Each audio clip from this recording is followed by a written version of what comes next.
것이 아니라 우리는 배우는 사람의 자세로 선교 사역에 일임해야 한다는 것들을 잊지 않았으면 좋겠습니다. 그래서 그들을 격려하고 존중하고 또 우리는 또 지지해야 할 책임 우리에게 있다는 것. 아까 제가 언급한 것처럼 선교지에서 우리는 주님의 증인으로서 삶을 살아야 하는데요. 때로는 우리 문화를 증거할 때가 굉장히 많아요. 그런데 여러분들 행복 지수가 높은 나라일수록 가난한 나라인 거 아세요? 네? 아마 제가 알기로 뭐 이 네팔이나 방글라데시나 이런 데 사는 사람들이 행복 지수가 굉장히 높아요. 그들은 자기가 가지고 있는 그 삶의 자체에 대해서 굉장히 만족하고 행복해합니다. 근데 오히려 그 반대로서는 그들이 문화를 잘 모르기 때문에 그런 거죠. 경험하지 못했기 때문에 그럴 수 있지만 그래도 그들은 자신들이 처해 있는 환경과 문화를 굉장히 행복하게 여기고 있다는 것. 근데 우리는 현지 가면 그들의 문화를 때로는 정죄하고 비판합니다. 이런 것이 뭐가 행복해? 이건 불편해. 행복하려면 우리는 이렇게 만들어야 돼. 라고 그들의 문화를 지적하거나 가르치려고 할 때 그들이 우리의 말과 우리의 삶을 또 우리의 어떤 그 역할들을 오히려 주님의 증인으로서 인정하고 이해하기보다는 다른 각도로 이해할 수 있다는 겁니다. 뭐 선진국에서 그냥 돈 많기 때문에 왔구나. 뭐 시간이 많기 때문에 왔구나. 우리가 다른 관점으로 우리 팀들의 사역을 이해할 수 있기 때문에 우리가 그들을 가르치려고 하는 것, 그러한 자세가 아니라 그들의 환경과 문화 속에 어떻게 하나님께서 일하고 역사하심을 우리가 배우고자 하는 그러한 자세로 선교 사역에 참여하면 좋겠다. 그리고 현지 문화를 무시하지 말고 존중해 주는 것, 그렇죠? 그들의 문화를 우리가 존중하고 따라야 할 것을 우리가 기억해야 됩니다. 기억해야 됩니다. 한 번은 제가 우리 팀하고 귀지에 갔었을 때 이제인데 그때 우리 집사님도 같이 가셨죠. 식사할 때 같이 했나 모르겠어요. 우리 유선교사님하고 이제 그 사역을 마치고 식사를 갔는데 저도 지금도 아직도 기억하는데 아주 우리 그 현지인이 음식을 해주는데 너무 맛있는 거예요. 바로 해주니까 또 얼마나 맛있어요. 그리고 아주 그냥 사역을 열심히 하다가 또 먹는 음식이기 때문에 굉장히 맛있습니다. 그런데 그 귀지라는 곳이 굉장히 높은 산악 지역에 있고 주변에는 바다나 이런 해산물을 구하기 쉽지 않은 곳이거든요. 그런데 그날 저녁에는 새우튀김이 나온 거예요. 네? 새우튀김. 네? 네, 그렇죠. 저는 처음에 그걸 딱 봤을 때, 야, 웬 새우튀김인가? 라고 생각해가지고 그냥 이렇게 막 조그만 거 집어 먹었는데 너무나 이게 맛있는 거예요. 막 담백하고 아주 그냥, 이야, 맛있다 싶어서 조그만 거니까 이제 양이 안 차잖아요. 큰 거 딱 보고 저걸 먹어야 되겠다 싶어서 큰 걸 딱 잡고 입에 넣고 딱 씹었는데 입안에서 팍 터진 거예요. 네? 나중에 알고 보니까 애벌레 튀김이었어요.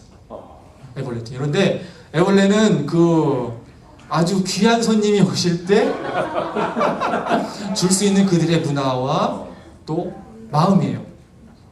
근데 그걸 제가 먹으면서 물론 거기에는 저희 식구들만 있었기 때문에 이제 그만 먹어야지 이제 했거든요. 그런데 한 번은 또 저희 그 사역하면서 현지인들과 같이 식사하는 그런 경우가 있는데 재밌는 게 뭐냐면 그 현지 문화가 자기가 음식을 집어가지고 상대편의 밥에다가 이렇게 올려주는 거, 그러니까 현지 문화예요. 네?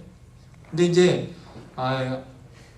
제가 참 이렇게 했으면 좋았겠다 싶은 게 뭐냐면 차라리 그들이 젓가락을 새 젓가락을 썼으면 좋겠다 했었던 게 뭐냐면 새 젓가락 써도 그래도 이렇게 좀 쭉 빨면 젓가락에 음식이 안 묻잖아요. 그런데 이건 대나무 젓가락이에요. 긴 거. 근데 빨다가 아마 이게 그 가시가 박힐지 몰라가지고 그런지 몰라도 이 그리고 또 음식이 더 찰져요.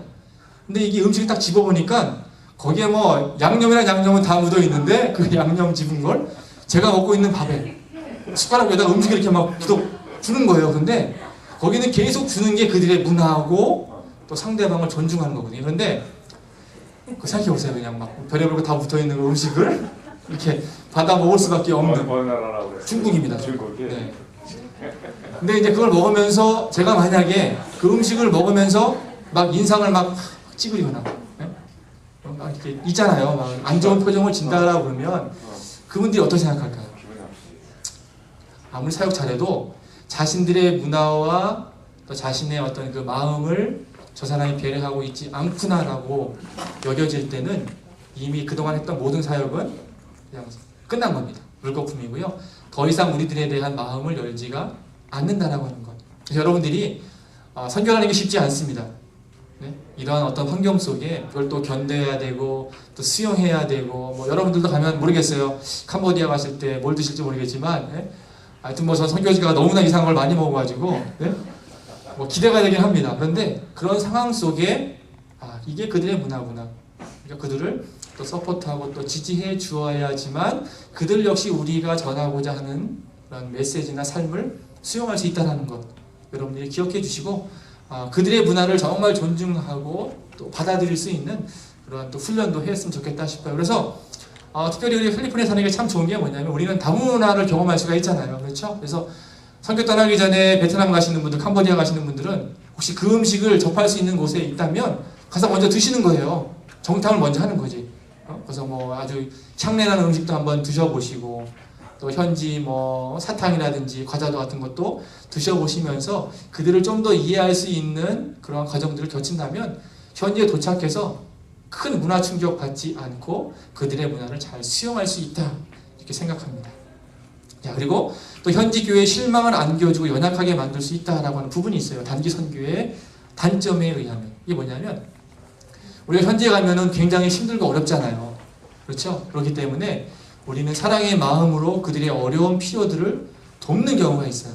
그래서 뭐 헌금을 한다거나 또 약속을 한다거나 실은 이렇게 또 우리가 하나님의 사랑의 마음들을 나눌 수가 있는데 그런데 그것은 때로는 그들의 믿음과 신앙을 연약하게 만들 수 있다는 것. 그들을 건강하게 안내하기에는 오히려 반대 효과가 날 수 있다는 겁니다. 왜냐하면 한국에 저는 이 교회가 성장하고 또 우리가 세계에서 뭐 두 번째로 많은 선교사를 내보낼 수 있었던 이유는 물론 해외에서 많은 선교사님들이 오셔서 사역을 했지만 저는 그분들에게 우리 신앙의 선조들이 의지하고 그냥 그분들을 바라본 게 아니라 비록 어렵고 힘든 환경 속에서도 우리 스스로 교회를 세우고 또 우리 스스로 교회를 자립할 수 있도록 헌신했기 때문에 저는 한국 교회가 든든하고 건강한 교회로 성장할 수 있었고 또 이런 아름다운 사역을 펼칠 수가 있었다고 생각합니다. 그런데 선교제도 마찬가지예요. 전 선교제에서 만나는 사람들 또 우리가 방문하는 교회에 어려운 환경들 많이 보게 될 것입니다. 또 필요들을 많이 보게 될 거예요. 그런데 그 필요들에 있어 그런 어려운 환경들에 있어서 우리가 그냥 무조건 도와준다면 저는 여러분들이 그들의 신앙과 그들의 믿음을 오히려 연약하게 만드는 그런 계기가 될 수 있다는 겁니다. 저는 그분들 역시도 하나님 앞에 기도해야 되고 비록 없는 환경일지라도 자신이 가지고 있는 것들을 나누고 헌신하고 하나님의 사역에 참여해야 할 그런 책임이 있다고 생각해요. 그런데 그것까지도 우리가 다 무시해버리고 그들이 해야 될 역할들을 우리가 가지고 있는 뭐 500불, 1000불 헌금을 그냥 막 한 번에 다 함으로 인해서 그들이 하나님 앞에 설 때 굉장히 연약한 신앙인을 만들어버리면 그들이 기도를 누구한테 하는지 아세요? 하나님한테 안 합니다. 여러분을 위해서 기도해요. 여러분을 보면서 돈 달라고 그러고 계속해서 이거 필요하다고 그러고 도와달라고 하나님께 기도하지 않아요. 여러분들에게 여러분의 마음만 움직여버리면 여러분이 뭐 헌금해 주잖아요. 약속해 주잖아요. 그러면 그것이 오히려 현지인들에게 온전한 사역으로 안내할 수 없기 때문에 여러분들이 물론 어느 정도의 우리가 도움을 드려야 되고 지원을 해야 될 필요가 있습니다. 저희 같은 경우는 한국 지구촌교회 같은 경우는 500불을 넘기지 말라라고 얘기를 해요. 500불. 그리고 꼭 현지를 도와주려고 한다면 다시 교회에 돌아와서 선교부와 충분히 상의해서 선지 선교사님하고 교회와 상의해서 그 일들을 진행할 수 있도록 이렇게 해라라고 안내를 합니다. 그렇지 않을 경우에는 많은 어려움들이 있고 또 그리고 어떤 재정적 지원을 해가지고 프로젝트가 진행되면요 그거는 책임을 져야 될 거 아니에요. 어떻게 진행하다가 갑자기 우리 책임 못 져. 감당할 수 없어. 딱 스탑해버리면 실은 그 사역은 그냥 거기서 끝나는 것으로 끝나는 게 아니라 현지인들에게는 정말 큰 어려움과 또 아픔을 줄 수 있다는 것. 오히려 그것이 복음의 문을 닫을 수 있는 그러한 동기가 될 수 있기 때문에 여러분들이 현지인들을 격려하는 것 못지않게